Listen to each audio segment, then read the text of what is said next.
Dan and Amy, and the April jobs numbers are out. 211,000 jobs created. Yay. And the lowest unemployment rate in 10 years at 4.4%, which they were predicting it would be 4.5%. That's a fictional number. It might as well be your equalized assessed valuation on your property in Cook County. Scott Shellady, Scott the Cow Guy, contributor to Fox Business, joins us now for deep thinking on those numbers. Scott Shellady, go. You know what? It didn't change anybody's mind on either side of the fence. And that's Scott Shellady. Thank you so much for joining us, Scott Shellady. He joined us on our Turnkey Pro Answer line. See ya. Okay. Well, where were the jobs created?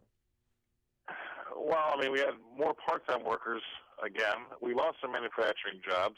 But, I mean, we're kind of clicking our heels doing a Ron Santo down the left field line. Too soon. 211,000 number when, the average has been about 175,000, so it's a little bit better. But, I mean, we're still coming from such paltry depths. And, Dan, you said it right, that unemployment rate is a fictional number because if we had that many people at work, we would have some sort of wage increases. And wage increases aren't really showing up. I mean, they are a tad, but nowhere near reflecting a 4.4% unemployment rate. So 211, yeah, I guess we can give us a sort of a small golf clap and pat on the back here. But at the end of the day, if we're going to get to 3% growth, we have a ton of work to do, and this wouldn't cut it. Scott Shellady, I'm using my golf voice now. Hey, so look, we passed Obamacare repeal 2.0 out of the House yesterday.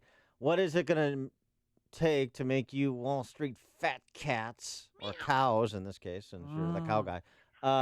What is it going to take to make you happy and to improve my portfolio? Growth. I mean, it's the bottom line is that, yeah, we've had better earnings, but the earnings get massaged.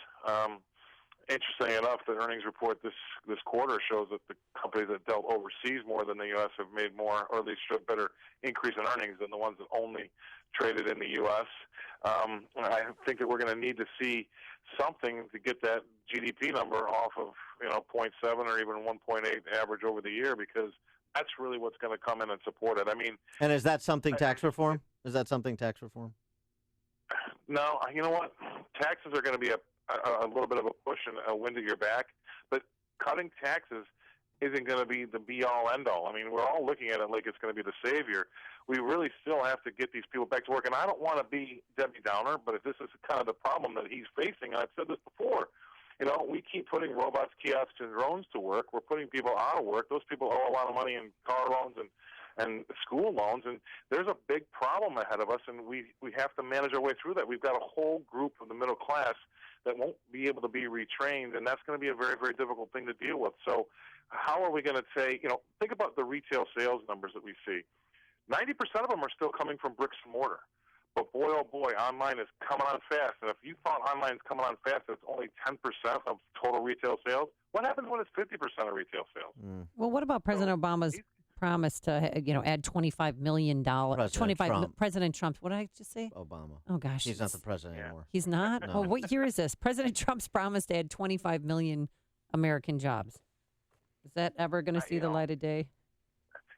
He's losing so many. It's going to be hard to tread water. I think with what's happening in the retail sector. I mean, I'm calling it Amazon. I mean, Amazon is gobbling up everything online, and it's pushing away all of the bricks and mortar stores. So the malls that you may be going to might turn into condominiums someday soon. So bricks and mortar, although it's 90% of retail sales today, the 10% which is online is coming on strong, and the more people use their smartphones, it's going to blow away Main Street. And that's something that the president's going to have to deal with. And he's also going to have to deal with the fact that these companies are becoming more efficient by putting more drones, kiosks, and robots to work. And that's another big problem. So, yeah, it's great to see a jobs number like this, but we really need to be doing 400,000 and 500,000. I mean, we stopped literally growing in the U.S. in 2015. We had an average jobs number back then of 12-month job number average of 275,000. It's now down to 175. Okay, we printed to 211. Again, small golf clap, pat on the back. But at the end of the day, we got to be doing 375. That's really what we should be looking for. All right, he is Scott Shellady, Fox Business contributor. Scott the Cow Guy, thanks for joining us as always. Appreciate it. Have a good weekend. And he joined us on our Turnkey Pro Answer line.